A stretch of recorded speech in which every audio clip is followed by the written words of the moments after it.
Recorded. Yeah, we're live. Hello, everyone. Good morning, good evening, good afternoon, and welcome to our weekly Wednesday. Today we have Rob with us, and I will. So, quick introduction. I'm Sneha Jadhav. I'm your host for Weekly Wednesday. I'm a product manager in IoT space for last 8 to 10 years.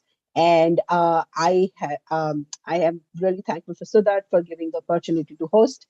And I would like to welcome you all today. So, like I said, I'm super excited about our guest today. He is the founder of IoT Council, and he has been a pioneer for us in paving the way for IoT, applications for IoT, organizing for IoT, folks who come together and discuss, brainstorm. So without further ado, I'm going to let Rob introduce himself and give us a little background on how you started this exciting journey. We can't wait to hear more. Well, thank you for having me. And so hello to everyone. My background is a little bit different than most people in technology. So I studied language and literature. And when I was around 17 or 18, I tried to keep away from everything that was useful or efficient. And so I went and studied languages and literature and read books and worked with literary theory, which is very, very theoretical. If you start working with the authors that are reading and making interpretations of texts, and so I basically stayed for a long time in my literature world, and then at some point I was also sort of introduced to this world of what is now called IoT through two developments. One was an emerging use of sensors by artists in what was previewing the Arduino world. So the Arduino is a little bit after 2000, but in the 90s there was a lot of artists that were working with sensors like movement sensors, proximity, all of these, and they were really building works of art sort of with that. And I was a little bit exposed to that world, so I was there. Then I went to work in Amsterdam at the university at the film and television department that had a new media arts department that was sort of coming up, and I started to work there. And through there, I was also invited to do a program at the center. It's called the Bali in Amsterdam, which is a very known center in Amsterdam for media and political activism, basically. And there I encountered an invitation to a conference in Sweden, which was in Jönköping. I didn't know what that was, and the conference was called Building Tomorrow Today, Intelligent Information Interfaces. And I was really intrigued by that announcement and by this conference, and it was called iCube. It was a program from the European Commission at that time, very early program in the 90s. And it was all about what they called then pervasive computing or ambient intelligence or things that think or the disappearing computer. It was all about the disappearing of computers into everyday life. And this was very much predicted in 1991 by Mark Weiser, who wrote a very, very nice text, The Computer for the 21st Century. And if you want to read a 10-page text that is very, very clear, that basically explains to a certain extent where we are now, in what position where we are now. Yeah. And well, we are now in a position where the most bright computer scientists and the Apple inventor, co-inventor, and Elon Musk are calling for a 6-month pause in AI development. So that's basically a definitive moment in time, I think, where we are. Yeah. Where they have already over 1,100 signatures to pause the development of ChatGPT and basically all the other training models. Yeah, this is like fresh off the press today, right? Like this morning, Yes. this news where they're collecting signatures to stop the pause the development of ChatGPT and generative AI because we don't know how to control it. Exactly, and this is being done not by the critics or not by the people very much against AI, but this is coming from the AI community basically itself. Yeah. So it's coming from a group of people who have insight into ChatGPT 5, that's also sort of on its way. Yeah. And they're noticing that a lot of processes will be sort of out of control, or will need a different governance model. Right. And so they even are asking for governments to, if it doesn't work, to have a kind of collaboration between the companies to hold AI development for about 6 months, this pause, then they're calling for a moratorium on AI from the governments. So very interesting, right? Very interesting times that we are living in. It's your background is so interesting. You come from literature, you go into media, then you attend this conference and you say, oh my God, this is and then that's how you entered IoT, if you will, or whatever IoT at that time was, right? Very, very interesting. Very interesting.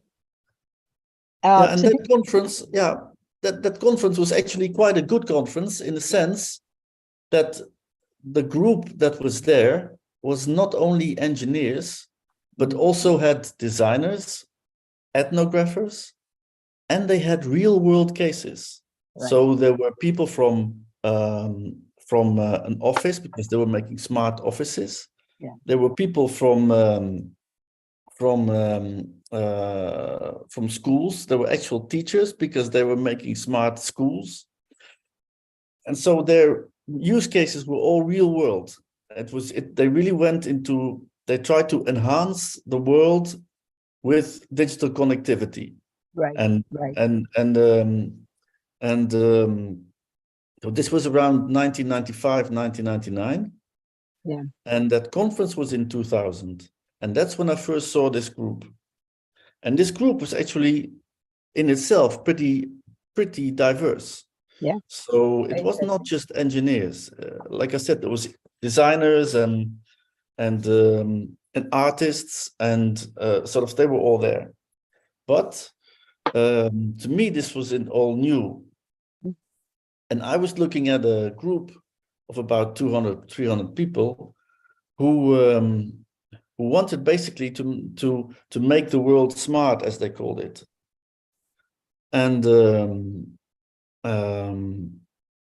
I was very upset, because if you come from the world of literature and arts, then you know there are a lot of connotations and affordances around objects that do not need a chip or some kind of a technological object in order to read out its temperature or its movement, or basically all these dumb things in the universe, these kind of, if you think about it, these kind of easy data points where you could get that.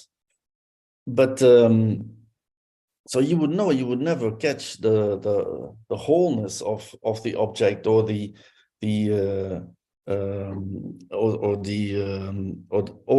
all its potential. So you don't need to put a sensor on a tree in order to create a situation in which you enhance its potential. You can also hug that tree. So I'm not talking that you should hug these trees, but the idea to put a sensor on something, and they were talking about putting sensors on everything. So this was ambient intelligence, pervasive computing, ubiquitous computing, Ubicomp. And so I got very upset. And then a professor came on stage and he said, in 10 years' time, you will all have a Bluetooth ring.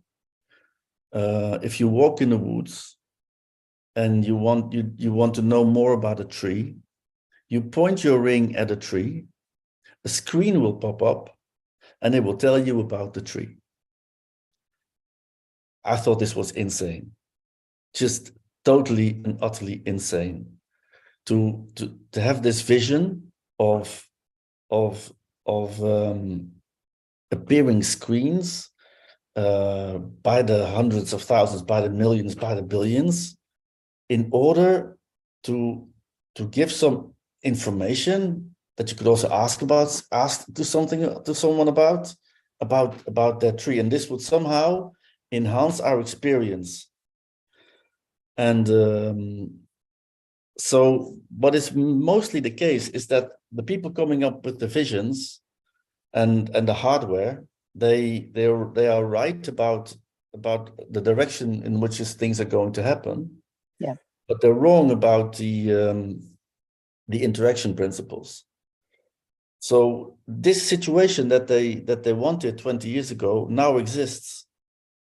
It exists because we have smartphones. So it's not that screens need to appear. We bring our own screen into every situation. Yeah, it did realize in some form. Yeah, his vision did realize in some form, because there is an app. I mean, I use this app, so I have this app on my phone that if I point it to, or if I put it in front of, if it's to turn on my camera and show one of my house plants, which is maybe not in good health, it will tell me what that plant is, what's going on with that plant, whether I should water them or whether I should stop watering them, whether it needs fertilizers and what kind of fertilizers it needs. So in some way, the vision did realize, right? Yes, it came through. So not in a way that they thought it came through with all these screens popping up, but because of us having one screen and apps and a computer, which was smartphone, and engaging with the world in that way. Yeah. And so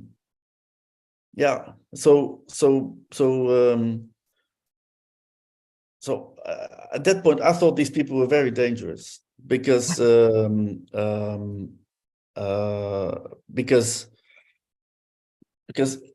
even with the variety of their group, with philosophers, designers, ethnographers,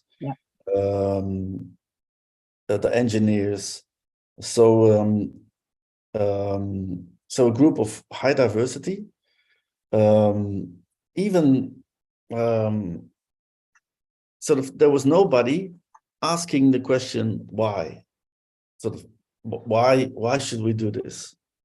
Why should we flood the world with billions of sensors and create a kind of layer of information?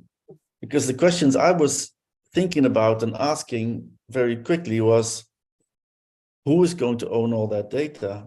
And who is going to do the reading of this data? And who is going to do the machine learning and the learning to train the AI models? I wasn't thinking in these terms because it was a lot of people. Who's going to come up with the intelligence to process all of this information and get all these inferences?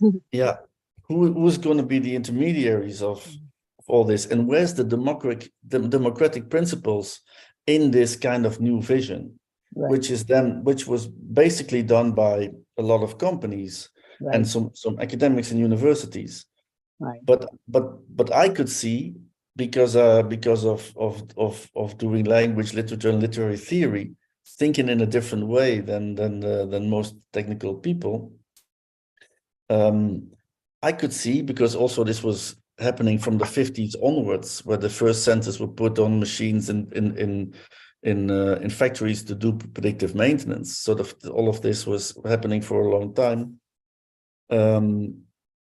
I could see that with the advent of the cloud, that also came up around 2000. So in 1980, a gigabyte of data storage would cost you about $160,000 or something like that. So you couldn't do anything. The projects in the 90s were all demos. They were pilots, because there was no cloud. You could not. There was no capacity to actually harvest all the data and start doing something with it, because the cloud just came up around 2000. Right. Right. But I could quickly see that, or in a flash, that this type of thinking, sort of not asking why, but just putting sensors on everything, and on the other hand, making smarter barcodes so that you can read out information on the product, would create a kind of sandwich, in which at one point we would have only devices that could do some reading, and then we had other items that could be read out. Yeah. Sort of, if there was no why in that equation, if it would just go on, and this is what happened, it just went on. People weren't thinking, why should I put this sensor in this, or why should I put this sensor in this? They put sensors everywhere, mainly for one reason: to get data, and then to do predictive, kind of proactive computation with that data, in order to get better decision-making models. So the whole point about about that event, and what I saw, was that this was inevitably going to lead to a full total connectivity situation on the planet. And if there was no new type of governance, because it's a new world, it's a hybrid reality. So then if there was no new types of governance, then basically this would be controlled either by a few sets of companies, or by a few sets of governments. Right. And so yeah, basically that's what I sort of thought or found around 2000. So then Did that lay your foundation in your head for something like an IoT Council? How did that, like, did that have an influence on how you built the IoT Council, or work towards ideation of IoT Council? Yeah, well, there's a step in between, because the first step that I took was try to stop it, or hack it, or make sure that this could not happen. Mm-hmm. So then we had organizations with a lot of activists and hackers called Preco Labs, and there we were a lot of people were there very early, with these notions that there'd be no more privacy, there'd be no more democracy. Sort of, if we or not or others could not get control of this new layer of information that was enhancing ordinary objects, but somehow, which we also could envisage, start playing back into the objects, because the objects themselves would be having enough computational capability to handle that. Yeah, then yeah, we would be in worse than 1984 type of situations. Yes. Ever. Yes. Sort of. I think Orwell gets mentioned in news, on social media a lot these days in context to AI, in context to the new leaps that AI is taking, right? Yeah. So then later on, so talk us through a little bit about the IoT Council. Yeah. Yeah. Yeah. So like I said, first we set up groups to try to stop and hack it. But then we realized quickly, and I wrote about that in the text of 2007, that it was impossible. And in that text, I sort of tried to analyze for myself the situation.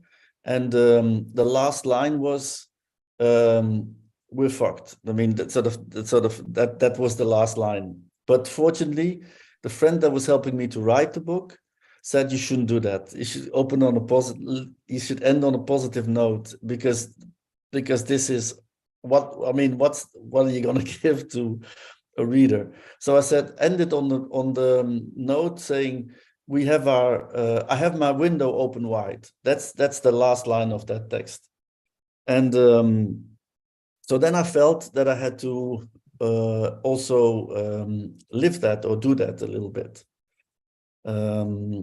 Through this book, I got in touch with people in the European Commission, and especially Gerald Santucci, who was head of IoT unit then, and he invited me to meetings, and I also got to work by doing proposals in projects. Do you want to tell the name of your book just for the audience on watching that? Oh, I think I can put it in the chat. Yeah. Okay. I think, or we can just talk. We can put it in the chat later or send it to everyone. Yeah. The name of your book is. Yeah.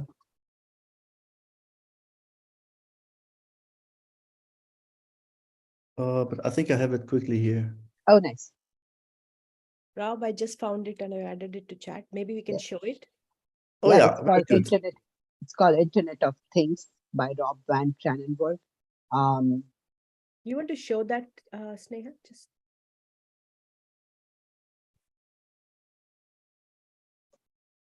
yeah, it's a free PDF. Yeah. Yeah.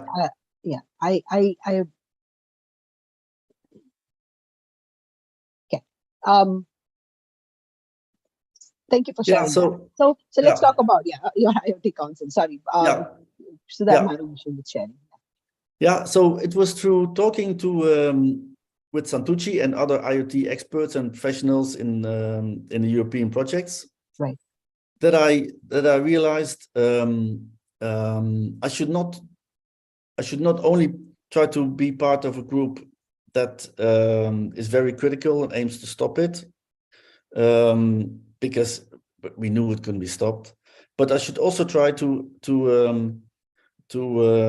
bring professionals into an environment where we could discuss these things. So that's why I set up the Internet of Things Council, the IoT Council. And that's basically a mailing list on which people discuss all kinds of things that are involved with IoT, and it's a lot of professionals, and through them and through work of the council, I also started thinking in a kind of a different way, in a sense that what I also liked from the beginning about IoT was the kind of radical transparency that's in there. So if we build if we have the world, if we picture the world as it is with all the objects and analog objects and kinetic people and objects in it, the real world as we sort of think, and if we add a layer and if we add sensors to basically everything and everybody, and if these sensors create some data, if that data would go to fair and just algorithms, you could actually build a kind of a decision-making system that, for example, would be very fair to humans, machines, animals, and the planet. So in the end, you could have a kind of algorithmic decision-making system running on your phone that simply calculates the price of a good, and then recalculates it in the sense of the 25% for humans, 25% for animals, 25% for the planet, and 25% for machines. So that type of thinking, but it would also come very logical to me. But this of course would mean that we need no more governments, because they used to do this type of decision making, but they're not doing it that very well. There's also the element of, sorry to interject, but there's also the element of how much would you want government to intervene, and how much would they put a layer on top of it. So it almost feels like it's something that that companies or that have to almost do it like a best practice in order to control it. Because if you leave it on the government, I think there's a lot of dilemma on who comes to power, and then how do they expand that limitations. And then it might intervene with our democratic ways of living, right? Yeah. No, I fully agree, because and it makes sort of, in a way, it makes. But of course, we have to deal with governments, and the European Commission is now coming out with about 20 directives and regulations, and on AI, IoT, sort of digital ledger technologies, and all these things. But in an ideal world, I agree, we would not need any of this type of decision making, because it's tied to a different world. So sort of this moment that we are kind of living with this full convergence of IoT, DLT, making sure that the provenance of data and is right, and AI as the machine learning models. So we're now sort of living this moment with this full convergence. That's a new moment. And so this is a moment in which power is redistributed. And so we need new governance models that are really from scratch. So basically, we don't need any vested companies or vested governments at all. That's also why I basically set up the IoT Council to basically build this kind of potential in the groups. But one of the things that's very problematic is that engineers are quite apolitical. So engineers will work for big companies or any types of companies, and of course I'm walking in 7 miles boots now, right? So what I'm saying is, of course, not really true, but the way I feel it is that, and the way I've been feeling it with engineers in the past decade, is that that they should be and become more political. Maybe that's happening now with the AI 6 months pause. That's kind of that maybe, but it's and that would be a good thing. So we need kind of like the moment when we had this notion of governments. That was a long trajectory from the book that we had in. I think it was 13, 14, the Gutenberg Press. That's about 600 years ago, and in that trajectory we can see the move towards our current democracies with this notion of party politics, which makes no more sense at all at this moment in time when you look at different or complex problems, and this notion that we in a democracy vote every once in 4 years. So we live in a real-time world. Like you said, you have a lot of apps on your phone that are making decisions in real time. But the most important layer of decision making, this notion of democracy, is something that we do once in 4 years. It's quite crazy. So we have these decision making moments that are basically in real time or very, very, very, very quickly. We have ways of deciding about issues. But somehow also the younger generations are not really seeing this as an issue, that they have this full, sort of flowing and flow in their phones and in their environments, and still outsource this layer of the notion of politics to these people that you vote for a party every once in 4 years. That this is so the very notion of party politics as democracy as government is no longer really relevant. So right. But what happened in that world was we had these national governments, and we got some kind of a universal United Nations sort of to sort of manage that. Right. And this is what we need now, sort of. But it basically has to come from the younger generations. They have to ask for better decision-making models, and they have to also show that this is possible, and they should definitely refuse to take part in these kind of voting schemes that make no more sense in this day and age. So the most important thing that we need enough, ideally global, but that's really problematic. But let's say in regions where we'll get it in the States and in China and in Europe, but sort of based in Europe, we talk about Europe. We should get some new decision making models going. So these are also the good things that are in IoT. Yeah, and I think just to interject there a little bit, but I think whenever we say about governance, I think the first question we think about is, is it going to limit me in any way? But I think the other question, I think what you're trying to say is, does it also protect you in any way? How does it protect you, right? Like we have GDPR, we have these new compliance guidelines coming out. It is to protect a general.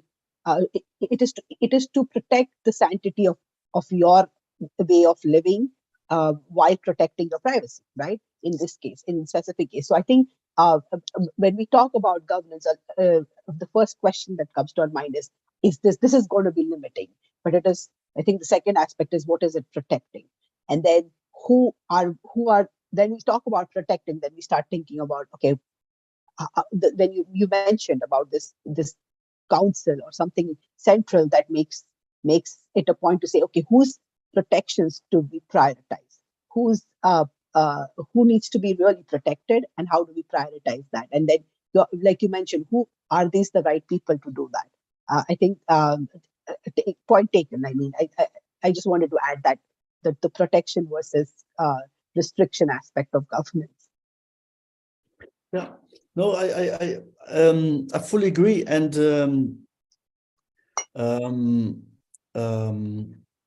so the this notion of these of sort of this kind of hybrid reality where everything is now converging, moving into everyday objects, sort of so flowing back into everyday objects, like in a connected car, where you think that you're braking, actually the car is braking based on information that is sort of coming. So but this is the model for basic for how everything is going to every small and bigger objects are going to react. They will be more responsive. Yes. And so then the question is, so basically, who is in the response and what's in the response? If this is vested interest, then we basically will get more of the same inequalities that we've had and that we will be seeing. But then again, sort of, I was quite always a little bit of an optimist, which you have to be, because otherwise you go for this surveillance trap that is there and only getting worse. But like I said, I still think that that that this radical transparency that is in this information flow is something that we need to discuss with a lot more people than basically only the IoT experts. That's why I set up the IoTDay. So in 2009, I started Council, and in 2010, I started the IoTDay. The first years I did this with Trevor Harwood from Postscapes, and the idea was then to ask people to set up meetings or webinars or seminars, or simply a coffee with someone and discuss and talk about IoT. Because if we're not talking about the big ship itself, and if we're only talking about the applications that we see, then this is not going to be helpful. And like today with the 6 month pause on AI, that to me is kind of an IoT day moment for IoT, and this is the AI day moment in which a lot of people have come together and sort of put this out into the open, forcing everybody to discuss it and talk about it, and also forcing governments to discuss and talk about it. But the next step that they should take is to be more political themselves, and see that the group signing this, the 1,100 people signing, they should actually build these new forms of governance and govern themselves. Right. So now they're sort of going back and asking governments to put a moratorium if they cannot sort of seem to do this among themselves. Right. It's very interesting moment, like you said. It is an interesting moment in time where technologists are coming and saying, stop doing something. It was technologists in the past 10 years would say, hey, let's move fast, break things. We'll figure all of that later, but let's innovate, let's put things out there. And now they are like pausing and saying, let's pause this, let's first understand how to control this, which is very interesting. And then it also makes me think, is the question really how to control this, how to learn how to control this? Or is the question really, let's learn how to monetize this first? Because it is, if you look at ChatGPT, and we use it, I use it, things that you can do, I do feel that there is no clear monetization model also for people to, because it's kind of going across industries, it's killing jobs, it's killing the need for services. So the question is, is my job safe? Is this taking my job away? So there could be two layers. One is, yes, we don't know how to control the technology, but also, do we know how to monetize it? How do I monetize this? No, definitely. So I think what we see coming up very soon is a renewed discussion on basic income. Yes. So as it's now also hitting a lot of people who are let's say white collar work, or sort of also well paid work, or work. So if this is all happening and if jobs are going, then it will be so serious, because there's no other jobs for these people. Sort of because we will see a new discussion on basic income, and in a way it that might be something very realistic, but on sort of the I lost my train of thought. No, it's okay. I think it's just the nature of ever evolving, and it is. I think I was very surprised to see the signatures on stopping of any further development. It is very interesting to see how this whole topic is going to evolve. Right. I do want to open up for questions. We have about 8 minutes left. So I do want to open up for questions. I think please feel free to paste your questions here and type your questions in your chat, or so that is it fine if people want to go off mute and talk? Yeah, I think you're the host. It's fine. Ida has like very good questions. So Yeah. Oh, we can yes. call So on people to manage that. Yeah. yeah, so I think idea says, wouldn't you say that AIoT is driven by liberal politics? That is, market, the market dynamics decide the value. So just Rob, do Yeah. you want to comment on that? Yeah, that's what has been happening and has been going on for a long time, and this is now being questioned, especially in Europe, with these about 15 to 20 acts and directives and goals coming up, which is a lot of focus on cybersecurity. So the Cyber Resilience Act is going to look very deeply into devices, and is going to ask devices to have certain characteristics and requirements. And if they don't have them, they will not be able to operate in Europe. Right. So Europe basically, and this is interesting because I recall you talked about GDPR, and I was in the IoT expert group in 2010, and yeah, and basically the GDPR is sort of coming from that moment. There was a lot of privacy activists, but also privacy groups related to governments, and sort of they built kind of the GDPR, and I thought, this is a weak response because we need to actually own the hardware. We need to have the phones. I thought that Europe should basically have its own phone, and that all 500 million people in Europe should have a phone with a EU chip, and sort of, and then they can put all the things that they want on it. But we own this kind of hardware layer, and but now seeing the huge success of GDPR, as it's basically being implemented in a lot of South American and African countries, this idea of Europe to try to govern and legally kind of rule the situation, is a kind of a weak response, because you regulate a situation and you don't own the hardware, you don't own the infrastructure. But I think it's at this moment the only way. So also the AI Act, talking about trustworthy and fair and AI, will lead to some models being ruled out in Europe.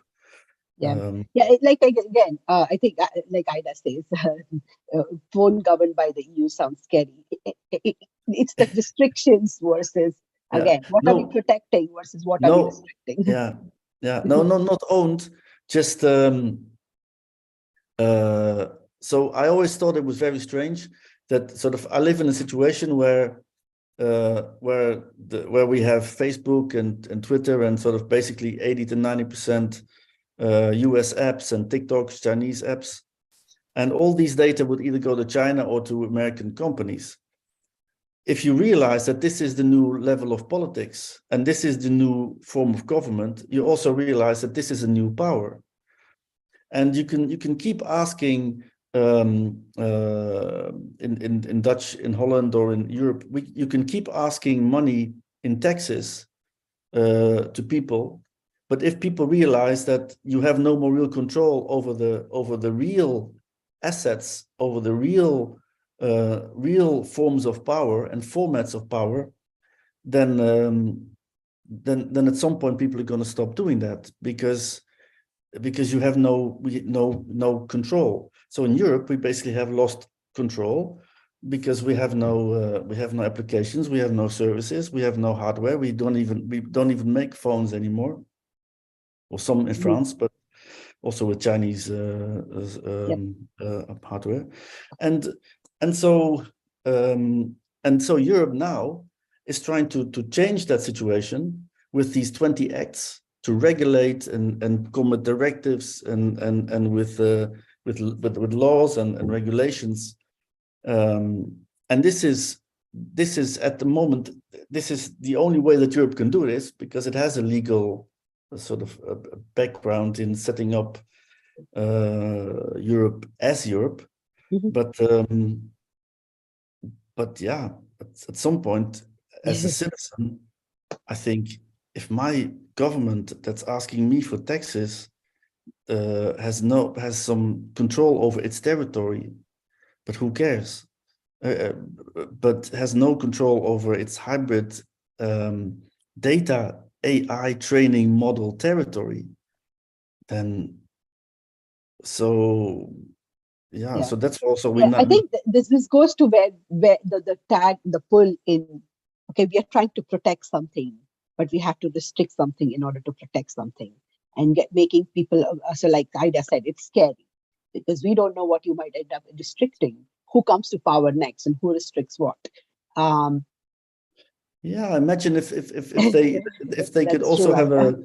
yes, yeah, that's so I think so again, so if the 1100 subscribers take their role very seriously Mm, and don't go running to the government in order to do something if they cannot do it themselves, but understand that they are the new form of governance, and they should form new forms of governance, because these governments are basically have lost control. They've outsourced every service. They have no more energy. They have no more telecom. They have no more. They sold all that. So basically, sort of we if the people understanding that we need a pause do not understand that they need to build new notions of governance for this hybrid reality, yeah. but then actually call on governments to stop themselves.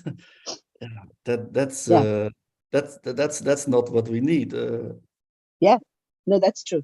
It's absolutely agree. So we have about 6 minutes.